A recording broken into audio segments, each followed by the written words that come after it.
네, 요 대목에서 저희 보도에 또 이렇게 댓글로 호응해 주신 분들이 많이 계십니다. 저희 SNS에 저희가 기사를 이제 올렸을 때 보시고 같이 분노해 주시고 어떻게 이런 어이없는 일로 국민의 세금을 낭비할 수 있나 이런 마음을 같이 동감해 주시면서 좀 재밌는 댓글들을 많이 남겨주셔서 제가 그 댓글들 조금 소개를 해드리고 좀 다음 이야기로 넘어갈까 해요. 특히 제일 많았던 댓글들은 사실 길지 않습니다. 제일 많이 흔하게 발견됐던 댓글들은 도둑놈들, 쓰레기, 사퇴해. 아주 짤막짤막한 임팩트 있는 이런 댓글들이 가장 많이 발견이 됐고요. 그리고 이제 다른 거는 굉장히 좀 진지하게 저는 방송통신대 학생입니다. 저희 학교는 미리 과제물 공지에 내려받기 해서 제출한 과제는 0점 처리한다고 교수님께서 못 박습니다. 국회의원들 진짜 부끄럽지 않을까요? 네, 이런 아주 진지한 댓글 달아주셨고 또 다른 분은 생활고로 살기 위해 생필품을 도둑질한 사람도 처벌받는데 세금 도둑질하는 국회의원이라면 더 강력 처벌 받아야 하지요. 네, 이런 댓글도 주셨고요. 또 굉장히 또 아주 준엄한 꾸짖음을 해주신 분도 계십니다. 출호이자 반호이자. 네, 어떤 뜻인지 아시나요? 호이자. 저 여기 보고 계신. 네. 죄송합니다. 네. 잘 보세요, 빨리. 제가 아까 분명 읽었는데 갑자기 또 당황스럽네. 이래서 제가 외운 거 얼마 못한다고 그렇게 얘기했거든요. 아, 네네. 너에게 나온 건 너에게로 돌아간다. 네, 이게 바로 아까 말씀해주신 네. 그 서병수 의원의 사례. 네. 과거에 그 표절 의혹이 있는 상대 후보자에게 막 표절은 이제 직을 사퇴해야 되는 아주 중범죄다 이런 얘기를 했던 게 고스란히 자기에게 돌아온 네. 상황이 됐죠. 그리고 이제 좀 많이 이제 비꼬는 약간 이렇게 웃음거리로 만드는 댓글들도 있었습니다. 이제 모든 학교 시험과 입학 수능 시험은 베껴쓰기를 해야 시험답다. 모두 답안지와 문제지를 나눠주고 시험 봐야 한다.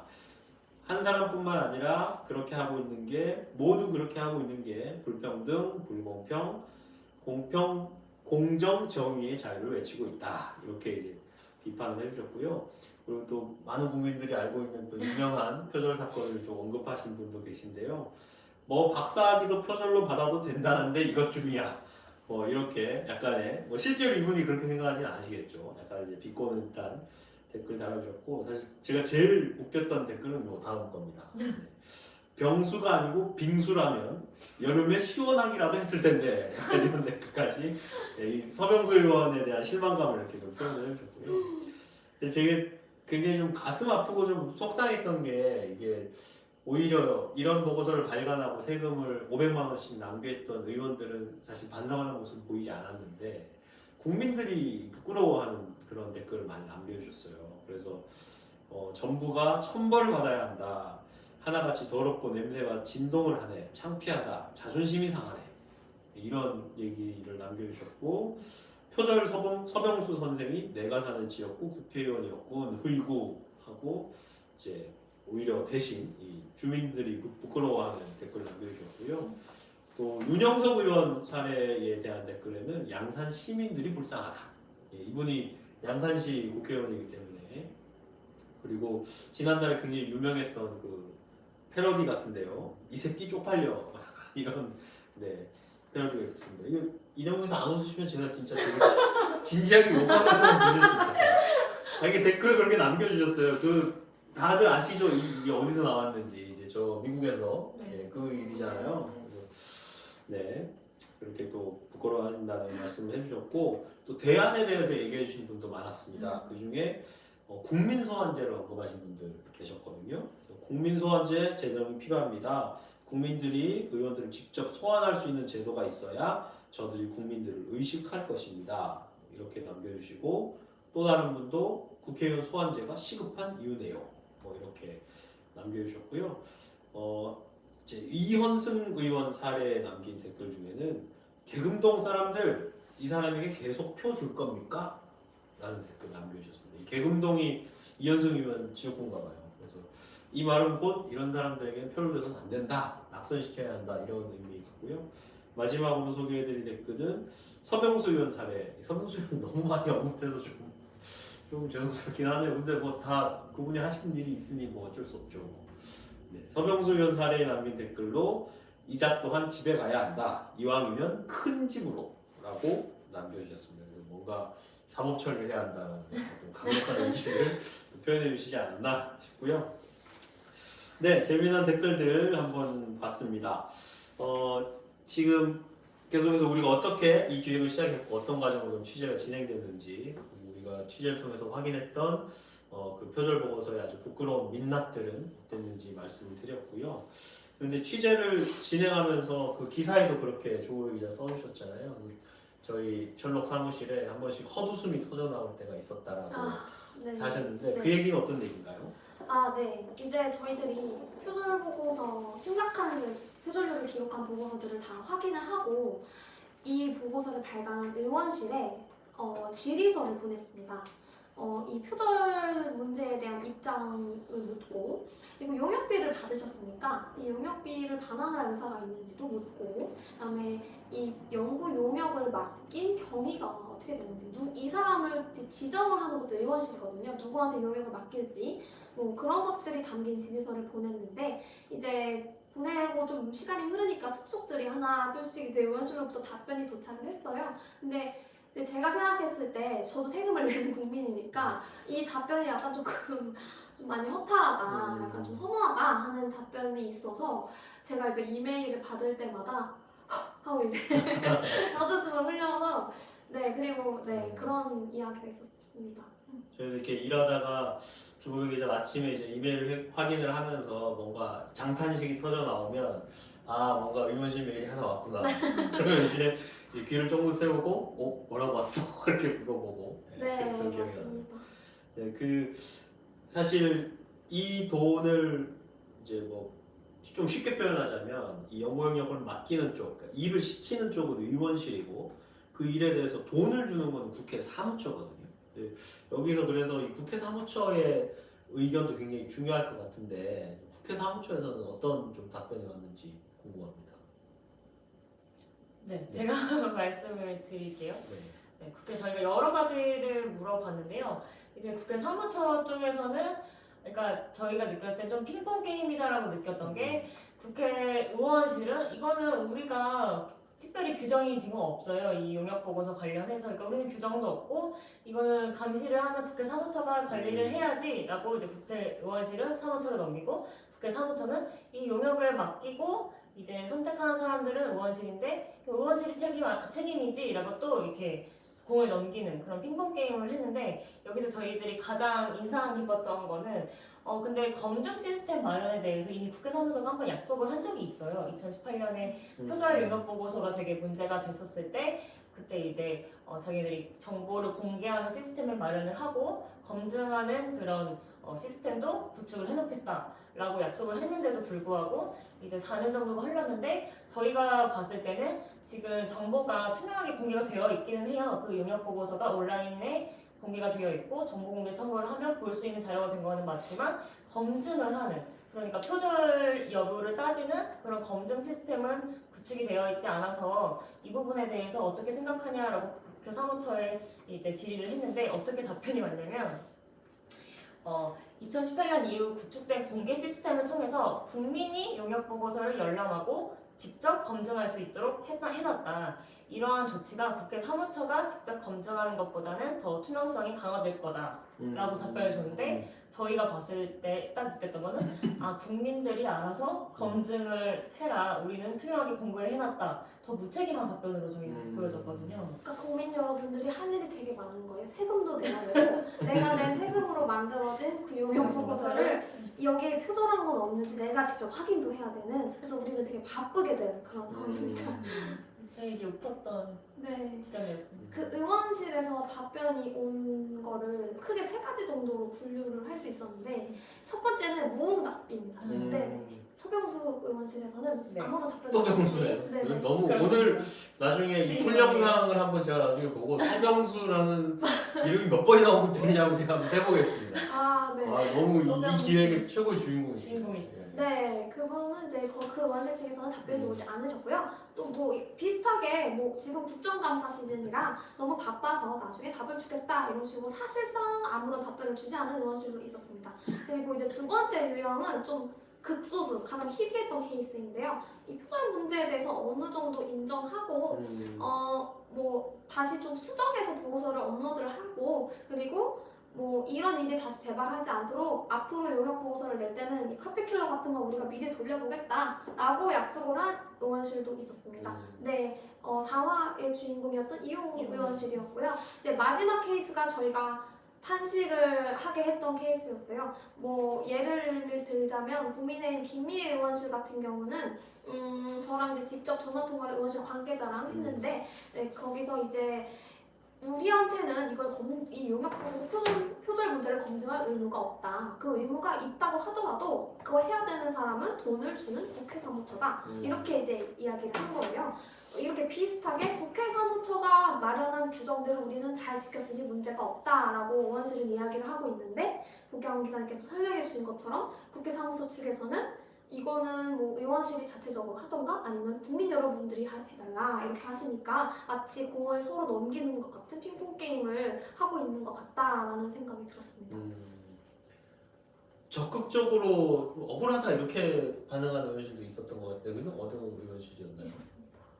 그 바로 자기 표절 케이스. 아, 윤영석 의원. 네. 네, 윤영석 의원. 네. 네. 어떤 사례인지 좀 말씀해 주시겠어요? 아, 네. 윤영석 의원 같은 경우는 굉장히 저희도 딱 처음에 용역 보고서를 받았을 때 이게 진짠가 아닌가라고 좀 믿기 어려웠던 이유는 전체 페이지 수가 9쪽밖에 되지 않았어요.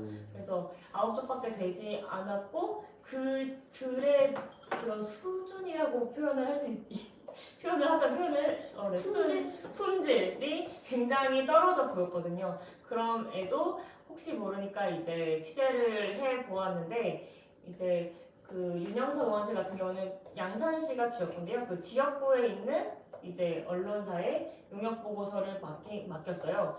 그 용역 보고서 책임 연구원이 그 언론사가 됐겠죠. 그 언론사가 이전에 과거에 썼던 본인들의 그 기사를 그 용역 보고서에 한 7페이지 정도를 채워서 이제 그 보고서를 제출을 했었습니다. 그래서 이게 자기 표절, 연구 용어로 얘기하자면 자기 표절 이슈에 휘말리게 된 사건이었습니다. 네. 이 아까 말씀 중에 살짝 나왔던 굉장히 중요한 팩트가 하나 있더라고요. 그게 바로 표절 보고서로 국회가 이렇게 여론의 지탄을 받는 게 처음이 아니라는 거. 그래서 2018년 네. 한 차례 문제가 돼서 나름대로 개선한다고 개선한 게 네. 아까 말씀하신 그 공개 시스템을 만든 것. 네. 그러니까 공개해 줄 테니 국민 여러분께서 보시고 문제가 있는지 없는지 한번 따져봐 주세요. 네. 네, 이런 정도까지 개선이 됐던 거죠. 그러니까 지금 4년 전에 이미 한번 이런 문제가 돼서 그때 당시로 돈을 다시 토해낸 의원들도 있다고 알고 있습니다. 그래서 네. 그렇게 문제의식을 다 공유를 하고 개선하겠다고 스스로 약속을 했는데도 연구 영역을 시키는 쪽도 모르겠다. 돈을 주는 쪽도 우리도 모르겠다. 그래서 결국에는 국민들이 알아서 검증해라. 이런 상태에 지금 놓여 있는 거죠.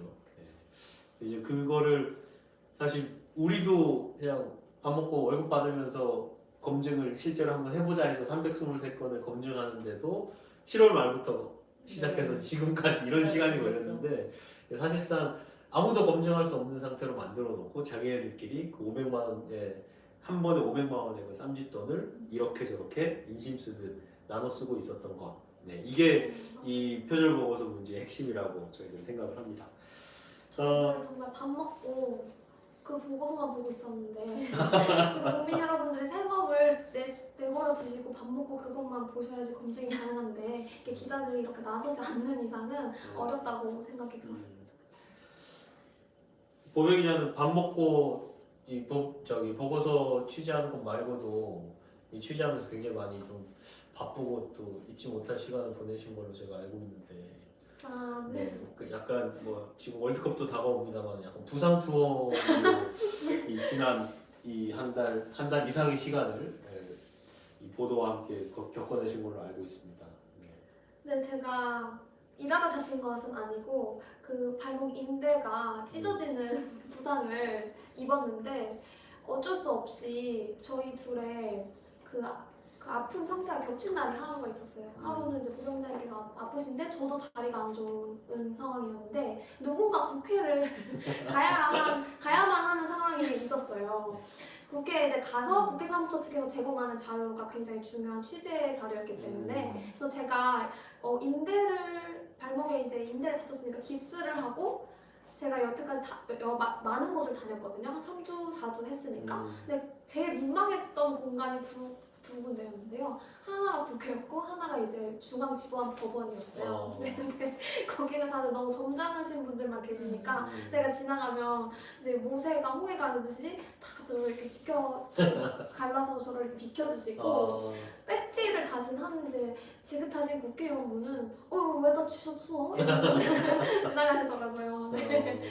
아니 그거 말고도 사실 이 두 기자가 서로 번갈아 가면서 코로나에 확진되는 바람에 서로가 서로를 그리워하는 견우직녀처럼 한 주씩 번갈아 가면서 이렇게 걸려가지고 서로 굉장히 애를 많이 먹었습니다. 이렇게 같이 또 조금 그렇게 가볍게 지나가지 않았잖아요, 두 사람 그죠?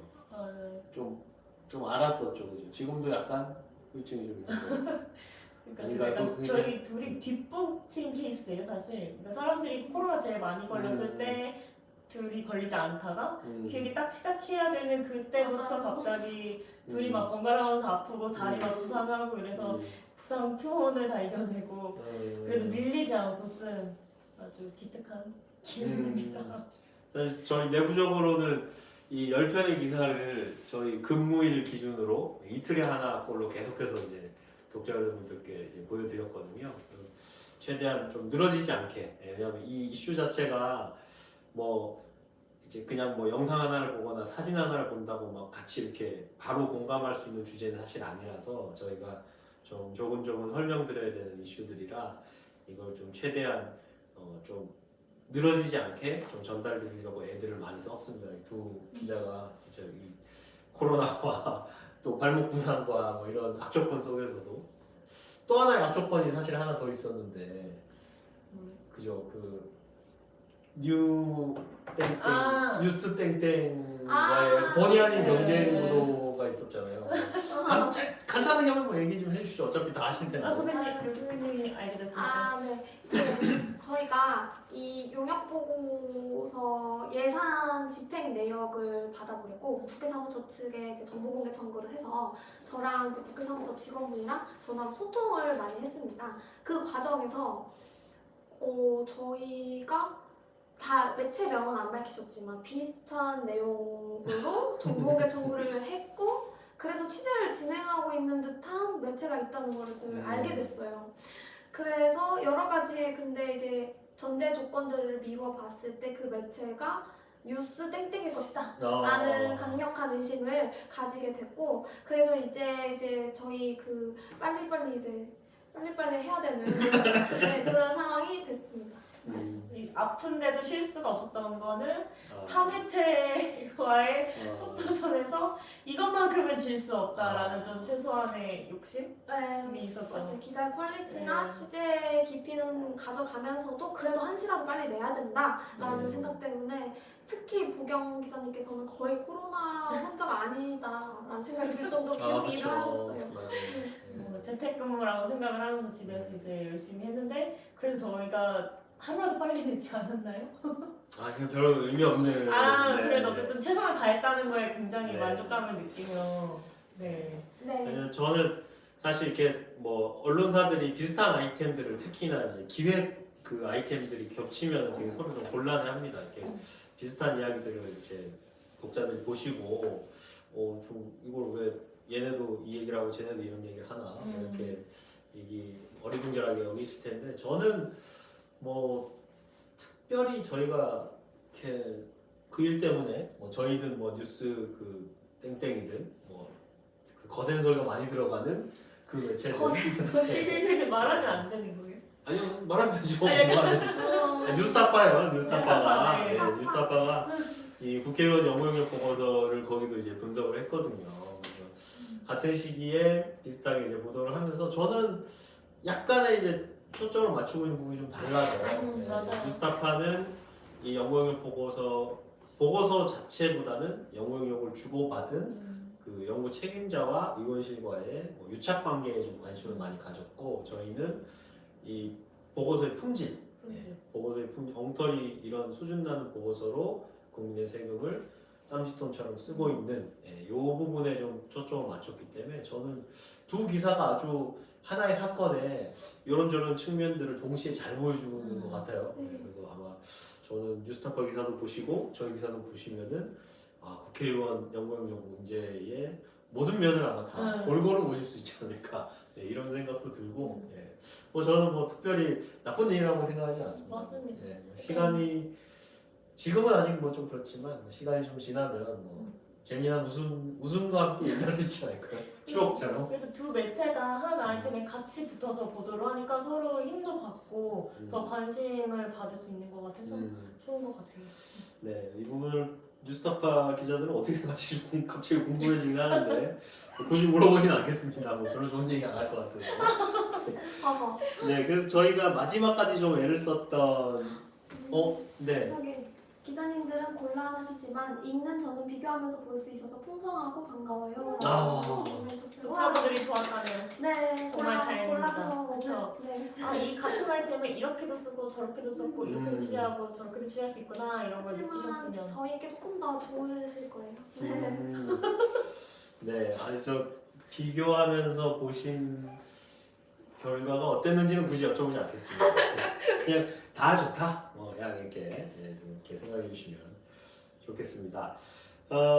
저희가 마지막 기사 이제 어제 저희가 10번째 기사를 저희가 올려드렸는데요. 그 표절 피해자분을 드디어 저희가 찾아서 만났습니다. 저희가 처음부터 되게 만나고 싶었고 그리고 연락이 닿았을 때도 저희가 굉장히 기뻐했던 기억이 납니다. 그 주호배 기자 좀 얘기 좀 해주시죠. 그 첫 통화의 그 감격을 좀 얘기를 해주시죠. 네, 이게 첫 통화 얘기를 하기 전에 상황 설명을 좀 드리자면 저희가 처음으로 보도했던 또병수, 자꾸병수. 어떡할 거야? 요새 말로 뇌절한다.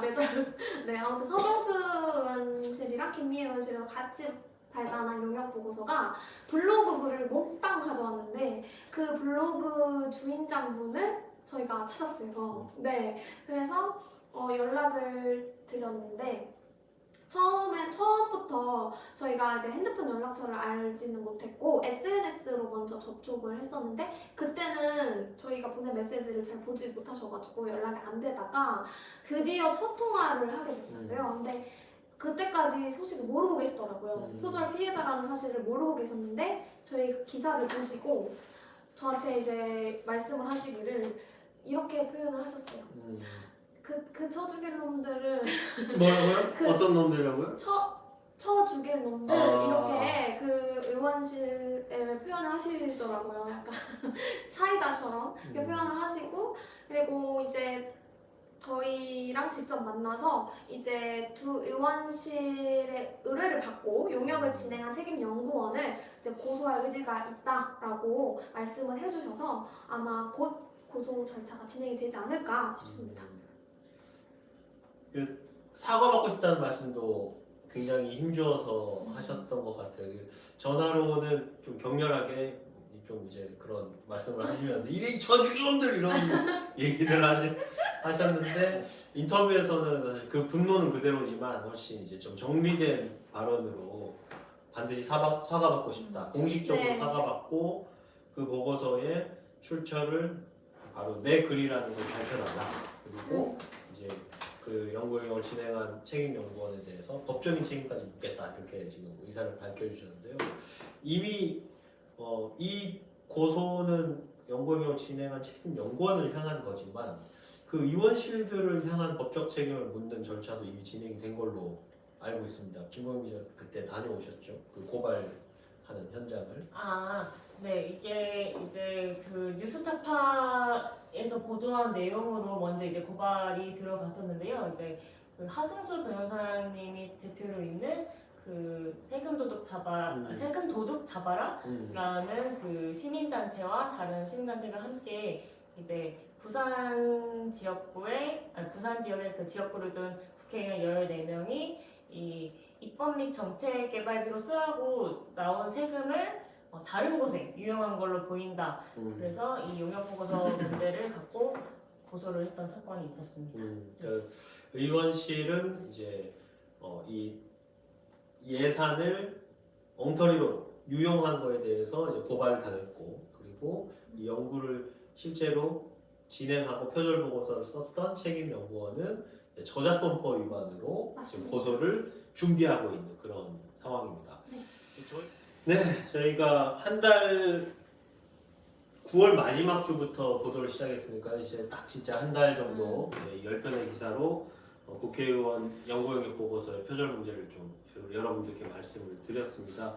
조금 뭐 복잡하고 어려울 수도 있고 뭐 조금 이제 생소한 주제일 수도 있고 때로는 뭐 그 정도 가지고라고 생각하실 수도 있는 주제지만 뭐 저희들은 이런 어이없는 일들이 바로 국회라는 공간에서 벌어지고 있다는 것, 그리고 저희 국민들이 500만 원이라는 돈이 작다고 여기는 사람들은 많지 않겠지만 너무도 그들은 겨우 500만 원이라는 생각을 가지고 너무도 가볍게 그 돈들을 낭비하고 있었다는 것을 저희가 확인했기 때문에 그 부분들을 여러분께 최대한 말씀드리고 또 그러니 반복되지 않도록 저희가 할 수 있는 일들을 계속 하기 위해서 보도를 진행을 했습니다.